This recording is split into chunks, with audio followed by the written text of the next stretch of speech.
Hello everybody and welcome back. Today is November 16th and we've had our first official big snowfall here in Michigan.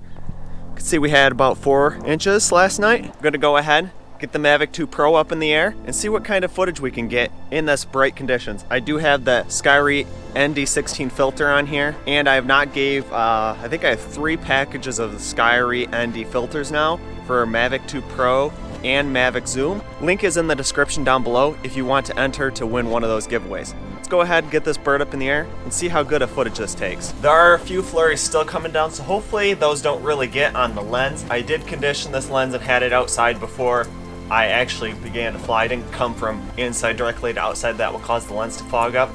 So we'll see how it does.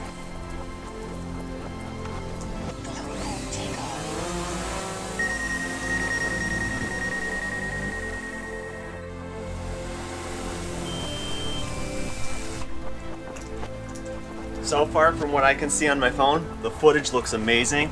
Let's go ahead and get this on the computer and see how it looks in post.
Thanks for watching and make sure you hit the thumbs up button if you enjoyed this video. Also make sure you subscribe so you don't miss the next videos I will be posting, and leave your questions, comments, and suggestions below.